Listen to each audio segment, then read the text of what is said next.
The legend of Station 91.3 begins the way most legends do, in whispers passed between the lonely and the sleepless, in static-filled nights when the air feels heavier than it should. Long before podcasts and streaming swallowed radio whole, the dial was a liminal space, a place where voices bled through from other towns, other frequencies, sometimes other worlds. If you were restless enough, drifting between stations after midnight in the late 1980s, you might have stumbled across it. The sound was faint at first, a hiss that didn't resolve into the usual chatter or music, just layers of static like breath pressed close to a microphone. But if you lingered, if you let the static wash over you, something always emerged. A song would bleed through, but not a song you could place on any chart, not something you could hum along to. It was always old, too old, the voices warped and dragged down like they were being pulled through water, the instruments bent, sour, familiar only in the way a funeral march is familiar. There was no DJ announcing the track, no station ID, nothing to tell you who was behind the transmission or why it was coming through so strong. And that was the first unsettling part. There were no records of a 91.3 in the region at all. The FCC denied it. Technicians laughed it off, said it was a bleed from another band, a pirate station, maybe some overzealous college kids. But the people who tuned in knew better. It wasn't random. It wasn't irregular. It was deliberate, and it was waiting for them. That's what listeners would say later, that the frequency was always there, just hiding, waiting until you were tired enough, lonely enough, vulnerable enough to hear it. The first real documentation came in 1992, when a communications major named Alice Brennan decided to turn local rumor into a research paper.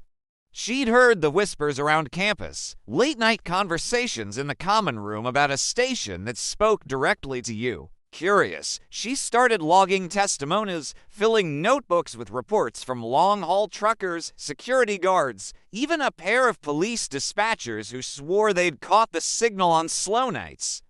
They all said the same thing, that somewhere around the 20-minute mark, the music would fade and the voice would begin. Low, male, deliberate, always calm, never hurried. And always, always personal. It might say a full name. It might recall a birthday or a private memory no one else could possibly know. Sometimes it issued warnings. Don't take the highway tomorrow. Check your back door. It's unlocked. Sometimes it said things that sounded like accusations. She knows you lied. Your brother remembers. The voice never shouted. It never stumbled. It simply stated things in a way that made the listener's chest tighten and their stomach clench. And worse, the predictions had a way of coming true. Alice gathered a ton of accounts, and for a while, she was the only one taking it seriously. Her friends joked about her obsession, saying she spent more time listening to static than actual music, but she didn't care.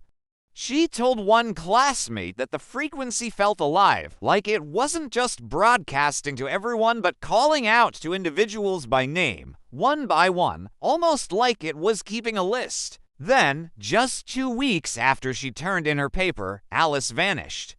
Her roommate swore she'd been up late, headphones on tight, mumbling about something in the frequency. When the police searched her dorm, they found her radio ripped apart, wires melted, and speakers warped as if burned from the inside.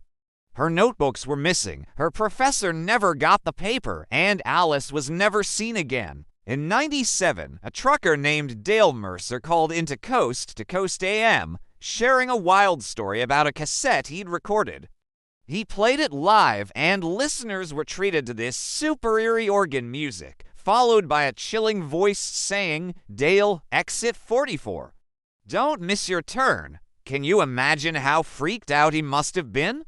Just 2 weeks later, though, tragedy struck his rig jackknifed on that exact exit, and he died instantly. It's like something out of a horror movie, and the craziest part, that tape was never found again. Spooky, right? And by the early 2000s, 91.3 had become internet fodder, another urban legend shared on forums full of grainy screenshots and stories no one could verify. Then, in October 2012, a YouTube channel calling itself Static Truth uploaded a video titled The Last Broadcast *. It began innocuously, just a shaky handheld camera filming a standard clock radio. A hand turned the dial slowly, stopping on static. Minutes passed, the hiss building like waves, until faint piano music surfaced. It was off-key, dripping with reverb, like a ballroom waltz played underwater. At 5 minutes in, a child's laughter overlapped with the song. At 10 minutes, the voice arrived. Calm, low, deliberate. You are listening. You shouldn't be listening. The music faltered. Static filled the room. For the next few minutes, the voice drifted in and out, sometimes sharp, sometimes muffled. People who slowed the audio claimed to catch fragments. Someone is behind you. Your veins remember. You are almost ready. The camera shook violently at the 22-minute mark, as though the person holding it had dropped to their knees. A door slammed in the background. The voice grew louder until the microphone warped and the speakers strained. This is the last broadcast. Then silence. The video ended on static. The channel vanished within days.